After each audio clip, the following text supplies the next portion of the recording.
Right. Well, We need a Jerry Springer-esque. I think we could have anticipated this already. Yes. we had actually talked about this very properly enough where you and I just get into philosophy debate. We're going to try to avoid that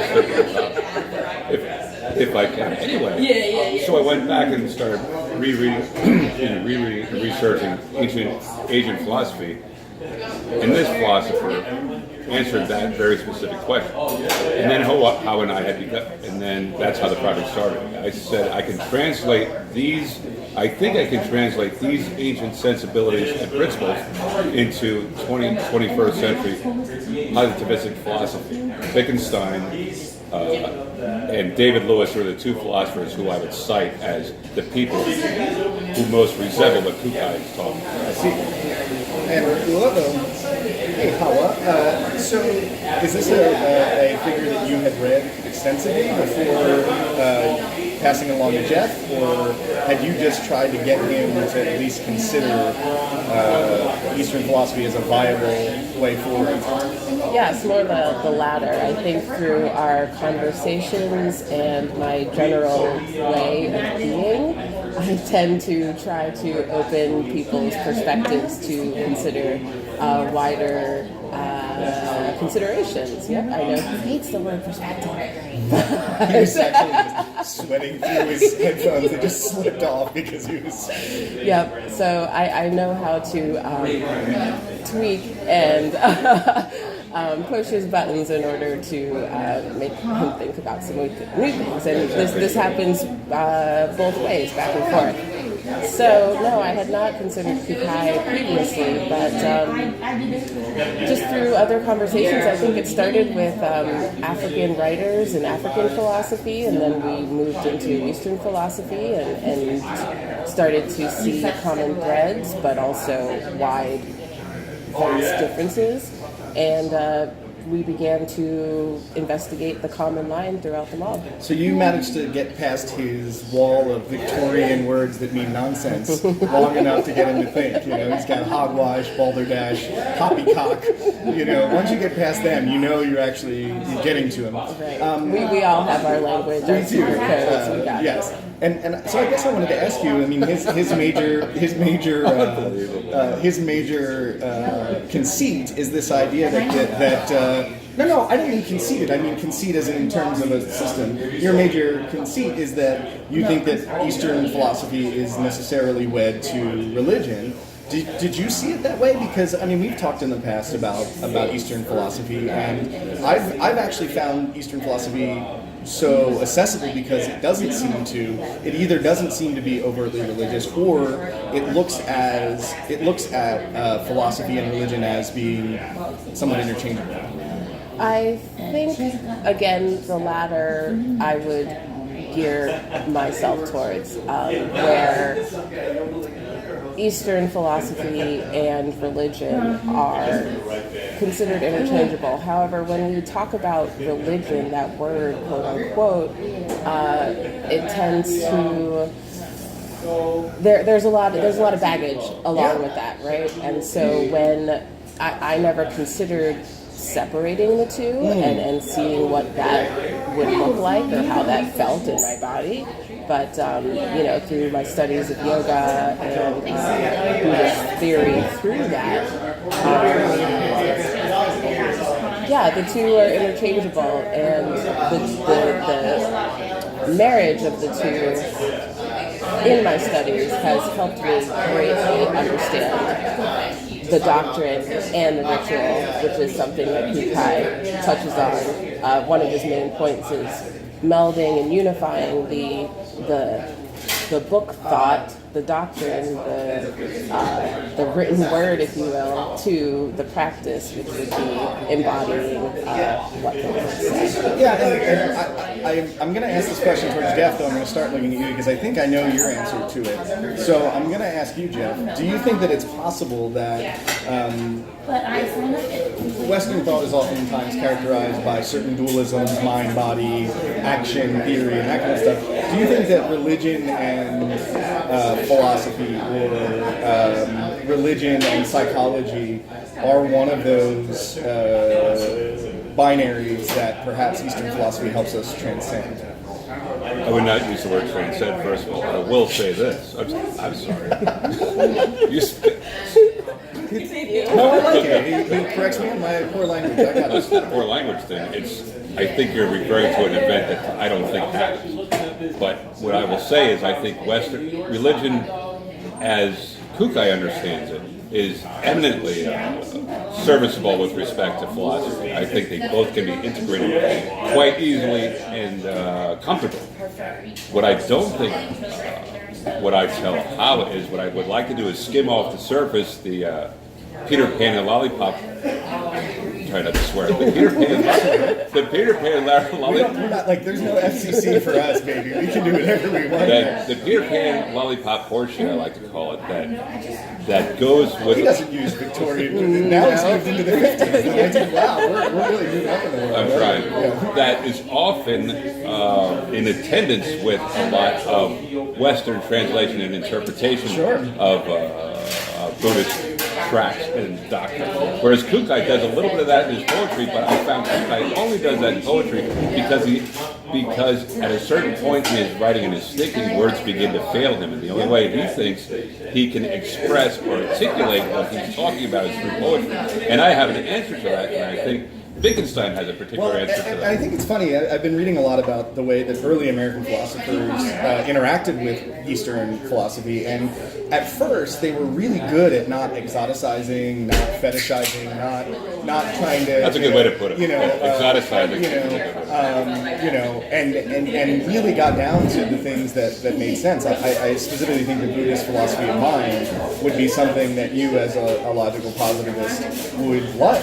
Yeah. Like this sort of emptiness. There's no private experiences. These kinds of Right. Yes. There's a lot of nihilism that goes on there that I don't think that I'm thinking is not exactly nihilism. Nihilism light.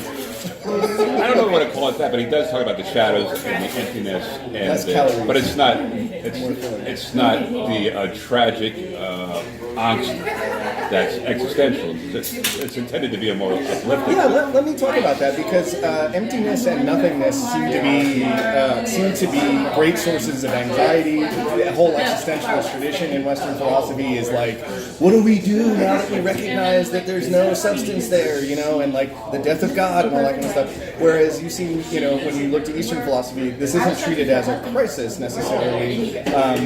And so, what insights do you think we can glean for that for the people who are worried about losing that sense of substantiality in the Western tradition? Mm-hmm. Well, I think that your phrasing is the issue, and it needs to be re-understood. Why can't you do that? See, that was a nice way of saying, you're wrong now, why did you use that word? Whereas you were like, horseshit, poppycock, balderdash. Surely talks that way to influence about me. The framing of the language. I feel like part of your appeal is this sort of, we are yin and yang. I like how you just had a booyah moment on yin and yang. Boom! Eastern philosophy. Okay, go ahead. Oh, I'm sorry. Oh my gosh, too much laughing. I forgot the question. So, yes, the phrasing and the understanding of what emptiness is, I think, is an issue. Yeah. For me and what I recently experienced, and I have to just drop this now, I'm going to give a shout out to Landmark, because Landmark is the thing that helped me discover this for myself, is that the emptiness is not the loss of substantiality, it's not the loss of anything except for the ego, the shadow parts of us that prevent us from being with people, being with the environments that we're in, and being present. So the nothingness that occurs is, he's going to hate this phrase, but is in like the mind state, it's the brain, it's the ego that we remove so that we can remove that distraction from being present. Yeah, I want to know, Jeff, why would you not like that language? I understand that you precisely wouldn't love the phrase mind state, but you can at least admit that, many of the people that you like to read feel that we are deceived by language, by grammar, by by false senses of who we are, right? One of the problematic steps in philosophy has been to put the individual experience as the center point of everything else. I mean, this is Descartes' move. Like, I can go completely inside of myself to my own substantiality, and from my own substantiality, everything else flows. So you can at least, you don't like... No, it's I agree, but that's what Descartes thinks. That's madness. I agree. The solipsism and anxiety around the problem of other minds is only a problem if you start from the idea that you alone exist and have substantiality. Yeah, that's a solipsistic. I agree. But Yes, the nihilism you don't like. Right. You're making. Yeah, well, mine is, and forgive me if I, because what I'm about to say requires a lot of justification and explanation. Gentrification. But I don't know if we got time. No. Justification. Or at least explanation and elucidation. Sorry, but I'm going to say it anyway. I think the self, as she calls it, she says that there's something. She still has this ghost inhabiting her machine, which I think is kind of silly. But what I will say is there's something that I call the limit. The limit of the world. I think the self is a limit in the mathematical sense. Sure. As Wittgenstein used to argue about that the I is the limit of the visible. Yes. Right. I will say. I wrote a paper about that. There you go. There you go. Yeah. And the self, in this exact same sense, is the limit of the world. Right. But that's not solipsistic. I call that the frontier of the thinkable, and that's where we're at. That's what we're trying to do, is to push that frontier or to cross it if we can. And that's where I think the mystical begins to happen. I see. And Or enlightenment. There was a Buddhist monk that I was friends with for a while who I said, like, so you don't think any self exists? And he goes, well, I exist, but just a little bit. As a model. Yeah. Or as a shadow. Yeah, As yeah. Guy said. Yeah. Well, and I want to go back to Hawa. I'm enjoying this so much. I want to go back to Hawa on that idea, because I don't, from what you've said so far, and I don't know the depths of this project, but what I've heard so far is I don't think you believe in the ghost in the machine. Is it the use of the word ego? Yes. Yeah. But you don't think the ego exists as a substance. You think or do you? I don't know. Go ahead. I would ask for clarification. Well, I guess in other words, his problem, I think, is that when you talk about ego talk, you're talking about a self, a mind that actually exists as something other than a perception or An object in the world. Yeah, and I would imagine that you don't agree with that. Or maybe you do. I think I'll quote my teacher from the yoga sanctuary school, Jelena Terzi, who owns West End Yoga Studio. Yeah. And she refers to it as the big self and the little self. The capital S and the Capital, lowercase yeah, sure, I like S, that. right? I'm sure she got them right. But, yeah, so I think the two states exist. I think that the attention that you give to one or the other will manifest in how you see the world. Okay.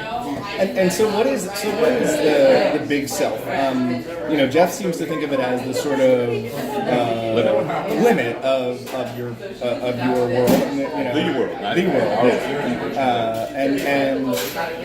world. For you, is it something to be overcome, this view of the big self? Well, let me be clear. The little self is the ego, and that is the thing to overcome. Interesting. The capital S, big self, would be considered, the soul or the intuition. So now I understand the disagreement. Yeah, that. So you guys have a broad range of output. You're a visual artist, you're a writer, you do yoga practice and so forth. How is this project, and I'll start with you, how do you see this project going from just sort of kitchen table debate to something that kind of is produced in the world? What does that look like? Well, what it looks like is, number one, just action amongst or for ourselves, where we are individually and collectively working towards enlightenment within ourselves. And so that's one way. But also, in a more material way, we're working with text. And I'm actually going to pass this over to Jeff. Yeah, please. Go ahead, Jeff. I'm writing a fiction and a nonfiction. I'm writing a fiction and a nonfiction. Nonfiction? Yeah. Is that something, or fiction you've done before? Yes, but not on this scale. The nonfiction it's new, but I don't think it's that hard. But will people like it? Will it be entertaining? It's gonna be, I call it like. So the difference between fiction and nonfiction is entertaining versus not entertaining. Well, I like to think of it a little bit. I don't want to. Sure, that makes it sound trivial, but I mean that it's a good read. Let's say that it's everything we want out of a novel. It's sort of I call it Jonathan Livingston Seagull for adult or times 10 or something like that. What it is, it's you just have to read it. It's what I like it to think of it. The story, a story of someone becoming enlightened from beginning of a skeptical to the end. So you mean the basic structure of all Western literature? Yes. Yeah. Okay. Yeah. Just making sure I understand that. Friends become enemies, enemies become friends. Few lessons learned along the way. And if I could just add on to that, I think the point of the nonfiction book, because some of this language and these ideas can be presented in language that's difficult for people, and so having a fictional narrative that is accessible and a story that people can relate to can help, increase the conversation and increase participation in the conversation. And one last question. Let me interrupt you because I like to think of myself as a blue-collar philosopher. I like to think that this enlightenment, what Kukai's doing and what we're doing, should be possible to anyone. Yeah. It's not just a chosen few in some temple in a mountain somewhere, but everyone should be able to. So by a blue-collar philosopher, you mean you say like y'all and horseshit. Yeah, we say horseshit. A lot of swearing. Yeah, no suit and tie. Get it out of the gentleman's club and into the bar room kind of thing. Yeah. Or the union hall. I'm down with that. So my last actual question for you both is, I guess, why does the West struggle so hard to remove the remnants of this? You know, you're going to hate this, but Derrida and the post-structuralists call it like presence. This kind of metaphysical existence. Why do we find it so hard to get rid of that language? Even the people who are on the forefront of trying to get it out, existentialists and so forth. I wrote a lot on Sartre and the way that he saw literature as a commitment of the self on page, even though he just spent 500 pages talking about how the self doesn't exist in any kind of real way. So why do we have such a hard time getting rid of that thought? Go ahead, start with Jeff. Yeah. I don't think it's got a hard time. I think Western philosophers, you can see how they get led down in my opinion, you can see how Descartes comes up with a novelty. So the next great philosopher answers what he said. The next great philosophers after that, and that's so they carry it along. They carry it along. It really is a dialectic between great thinkers. Leibniz attacks a certain problem. They don't look at becoming Enlightenment or Buddhist philosophy or Eastern philosophy as a problem to tackle. And I think Western philosophers, particularly Wittgenstein is one of them, he's attacking problems. He's making problems. There's no more system philosophy. That's gone. Right. So now they're up trying to attack problems, but they don't see anything in Asian philosophy as a problem to tackle. I think that's the current. Well, and so what you're saying is kind of like by even engaging in that dialectic with by the way, everyone just fell asleep at home. Not because of you, but because of me. Everybody engaging that dialectic. So you put something forward, I need to respond to you. That's right. And so in a way, to even have that conversation, I'm smuggling in some of the concepts. Philosophy in the West has never been a cooperative event. You and I never get together to do good philosophy. We should. We should. That's what she and I are doing. And cuddle a little bit. Yeah. No. Why can't we cuddle while we do it? Because it always interferes with politics. No. Okay, I'm going to go to Hawa on that question. Well, I think that brings up the next great point, is that you've already started the foundation of getting people together with the philosophy roundtables to practice philosophy, to talk and actually investigate truths and not get caught up on the rigmarole and actually practice what y'all are preaching to do. And as we continue on, I think, or I know that we will further try to engage the public in conversations, professors, students, anybody that chooses to participate. Yeah, that's where. Well, and I'm also thinking that the very nature of your collaboration is sort of getting past this, talking Yeah. past one another. Yeah. Because it kind of keeps a lot of sacred cows at home. And she's got a brain like a Ferrari. Oh, it's awesome. ridiculous. It's Yeah, awesome. no, she's it's awesome. You know, yeah. And you have one like a rusty pickup truck. It still gets you where you need to go, but it has a lot of hot air blowing out of it at the time. We're going to go off the air eventually. A lot of smoke, but still, it gets you to where you need to go. You know we're going off the air sooner or later. You can wake me up. I meant that as a compliment. There's a lot of black smoke that comes out of it, but it still gets you where you need to go. Horseshit. You can't carry my book back. Well, nevertheless, I was going to. You knew that had to happen. I was going to. Well, you brought in cars. Those are the only two cars I know: Ferraris and pickup trucks. That's what I got. So I was going to ask you both what the most Lancaster thing is that you've experienced. But for me, what you guys are doing is the utmost in what Lancaster has to offer, which is this cross pollination. And so I'm going to, say that it's a magical place where you start talking about something, and suddenly the universe seems to align around that. I can remember a time that I was talking about. Yeah, I remember talking about meeting Photo Olay for something, and I swear he materialized. He didn't turn the corner. He just, like Field of Dreams style, came up the block and was just there. And he's like, did I hear someone evoke my name? So I'm not going to ask. Before we move along, any thoughts about how you might fake your own death if you had to? Oh, yeah. I think about crazy stuff all the time. His eyes lit up like nobody's business. Tell us how you fake your own death. I love this. You need the proper documentation. You need a photograph. Hopefully near a dated sign or a dated piece of newspaper. There's all kinds of ways you can go about doing it. But you have to make sure that an accident happened in which a body couldn't be found or couldn't be recovered. Say in a boiler room or or a bathroom. The easiest is on a boat. Oh yeah. So if you're going to fake your own death, do it on a boat. Well, you know what would be good is if you could have a headline that predicted the next day's headline. So, and with Trump in office, that's pretty easy. Like, Trump says something rude about disabled people, and then you could just hold that paper up and people would be like, I don't remember that headline, but it sounds right. Well, you gotta go. The hurricane coming, I'm going out in the boat, but a hurricane coming, I gotta go, and then you leave the boat. There you go. All right, Hawa, how about you? Well, I can't say I put that much thought. I've noticed so far that it has been a very male, Jenny, who's a wonderful artist, is like, never thought about it. Hawa's never thought about it. Michael and I have detailed plans. He thinks about it every I find day. that very interesting. Yeah, not surprising, but interesting. So, no, I have not, and I don't even want to answer the question. Okay, fair enough. Yeah, but what I will say is that I do have a wonderful criminal mind. If put to use, I could be a wonderful criminal. So you're the person I want to put on speed dial when there needs to be criminal enterprises afoot. And no one would expect that you would be part of it. That is the beauty of it. Now they Don't worry, we only have 12 people watching.